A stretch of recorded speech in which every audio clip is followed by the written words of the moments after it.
अचानक से? What's the actual reason, सही वजह क्या है जिसके चलते ये हाहाकार अचानक से हो गया? और क्या आपको पता है कि एक मगरमच्छ के चलते, पानी के मगरमच्छ के चलते पूरा का पूरा प्लेन क्रैश हो गया? इस वीडियो में आप ऐसे गजब फैक्ट्स को जानोगे कि आपके होश उड़ जाएंगे। फैक्ट नंबर 9, एक एयरक्राफ्ट था लेट एल 410। उसके अंदर एक इंसान क्रोकोडाइल को स्मगलिंग कर रहा था। वो क्रोकोडाइल को छुपा के रखा हुआ था प्लेन में, और अचानक से क्रोकोडाइल निकल गया। और फिर क्या हुआ कि जितने भी पैसेंजर्स थे वहां, सब हड़बड़ाने लगे और आगे पीछे दौड़ने लगे। और फिर एक टाइम बाद जब क्रोकोडाइल बाहर आ गया, तब उसके डर से सारे पैसेंजर्स प्लेन के एक साइड पे आ गए, जिसके चलते क्या हुआ कि जो प्लेन का पूरा बॉडी का जो बैलेंस था वो बिगड़ गया और सारे लोग एक साइड पे आ गए। और इसी के चलते प्लेन का डिसबैलेंस हो गया और वो एक साइड झुक गया और पूरा का पूरा प्लेन क्रैश हो गया। एंड इस क्रैश में टोटल 21 लोग थे, जिसमें 18 पैसेंजर्स थे और 3 क्रू मेंबर्स थे।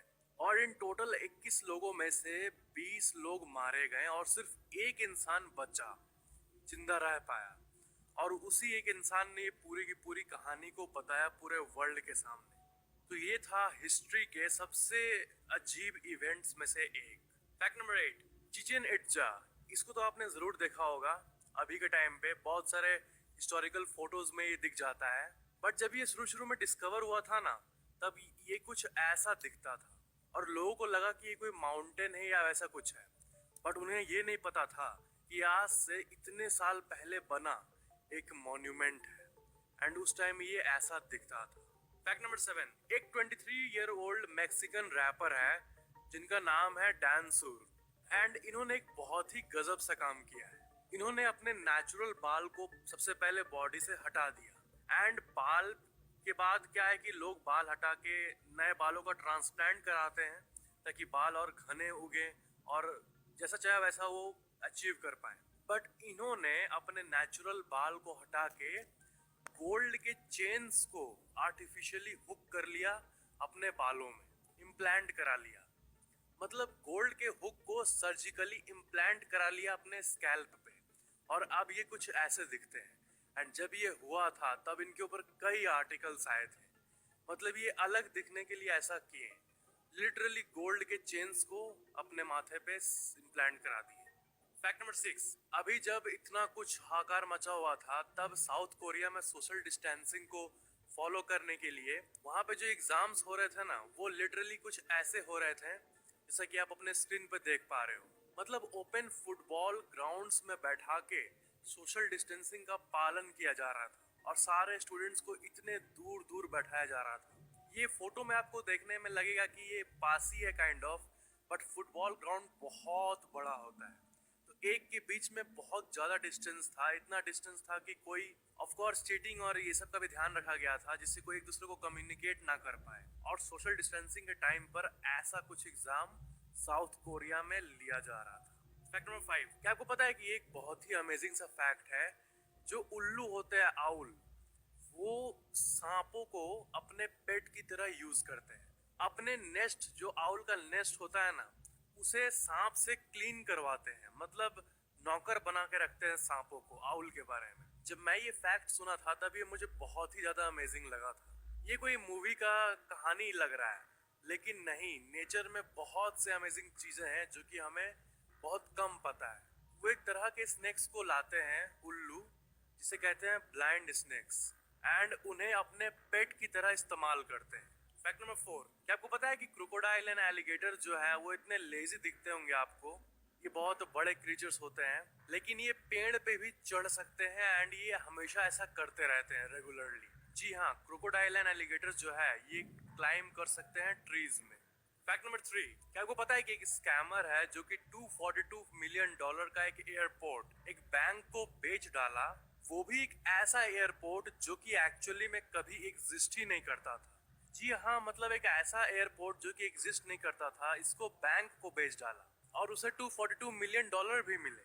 और सबसे अमेजिंग बात यह है कि 3 साल बाद जाके ये पता चला कि इसने तो एक ऐसा एयरपोर्ट डॉक्यूमेंट में लिखा था जो कि था ही नहीं। मतलब ये कैसे हो सकता है? $242 मिलियन, मतलब करीब 1700 करोड़ रुपए का एयरपोर्ट इसने डील में बेच डाला, जो कि एग्जिस्ट ही नहीं करता था, और ये 3 साल तक पता ही नहीं चला। जब भी ऐसा कोई डील होता है तो बहुत सारे लॉयर्स और बहुत कोई इसमें इन्वॉल्व होते हैं, बट पता नहीं कैसे सबको खरीद लिया ये क्या। बट ये 90s के समय का सबसे बड़े स्कैम्स में से एक था। फैक्ट नंबर 2, साल 1987 में एक इंसान ने unlimited first class American airlines का टिकट खरीद लिया $2.5 लाख में। मतलब उस टाइम ऐसा था कि आप अनलिमिटेड क्लास का टिकट खरीद सकते थे और जितना बार चाहे उतना बार आप उड़े। बट उसने ऐसी आदत बना ली कि वो एक सैंडविच खाने के लिए दूसरे जगह चल जाता था, या फिर बेसबॉल गेम देखने दूसरे जगह चल जाता था फ्लाइट से। एंड इसी के चलते वो टोटल 10,000 बार उड़ा, और जिसका टोटल कॉस्ट पड़ा $21 मिलियन। मतलब 1.5 करोड़ के टिकट पे उसने 150 करोड़ का फायदा लिया। एंड इसी के चलते एयरलाइन कंपनी ने साल 2008 में उसके टिकट को वो फर्स्ट क्लास था, फर्स्ट क्लास का टिकट, अनलिमिटेड वाला टिकट। दैट्स गजब। और इसलिए ऐसा कम ही होता है कि कोई एयरलाइन कंपनी लाइफ टाइम का अनलिमिटेड टिकट पैकेज दे, क्योंकि लोग इसको एकदम हद यूज करने लगते हैं इसीलिए। फैक्ट नंबर 1, क्या आपको पता है कि फ्री फायर के ऊपर क्राफ्टन ने लॉसूट फाइल किया था कुछ हफ्तों पहले? जी हाँ, आपने सही सुना। क्राफ्टन ने ये एक्यूज किया था कि पबजी मोबाइल के कुछ एलिमेंट्स ये गेम कॉपी करता है, और क्राफ्टन ने गूगल और एप्पल पे भी लॉसूट फाइल किया था ये बोल के कि वो अपने रेस्पेक्टिव ऐप स्टोर्स में इसको अलाउ कर रहे हैं। एयर ड्रॉप फीचर और बहुत सारे जो ओपनिंग सीन्स और सिलेक्शन ऑफ वेपन्स, ये सब चीज जो है, ये सब एलिजिडली फ्री फायर ने पबजी मोबाइल से कॉपी किया था। एंड ये एक रीजन हो सकता है फ्री फायर बैन का, एंड इसी के चलते शायद फ्री फायर रिमूव हो गया। बट इंडिया टुडे का आप ये आर्टिकल देखो, गूगल के स्पोक्स पर्सन ने ये कहा है कि under section 69 of the IT act ये टेम्पोररीली ब्लॉक्ड हुआ है, और जो डेवलपर्स है उसको नोटिफाई कर दिया गया है। अब इसके आगे क्या होगा ये सब सस्पेंस में है कि आगे क्या होने वाला है। एंड इसके साथ साथ 54 चाइनीज एप्स को भी बैन कर दिया गया है। वैसे फ्री फायर का कोई चाइना से लिंक नहीं है, वो सिंगापुर से लिंक्ड है। और जो 54 एप्स बैन हुए हैं उसका पूरा लिस्ट यहाँ देख सकते हो। जब तक कि गवर्नमेंट जो कही है उसके रिगार्डिंग कॉम्प्लायंस इश्यूज रिजॉल्व नहीं हो जाते हैं, तब तक फ्री फायर वापस नहीं आ पाएगा। फ्री फायर एक बहुत बड़ी कम्युनिटी है, एंड जितने भी लोग हैं सब लगे हुए हैं कि कैसे गवर्नमेंट के जो भी कॉम्प्लायंस रूल्स है उसको अवॉइड करके फ्री फायर को वापस लाया जा सके। एंड आई होप ये जल्दी होगा, अगर कुछ सीरियस कॉम्प्लायंस का ब्रेक नहीं हुआ होगा तो।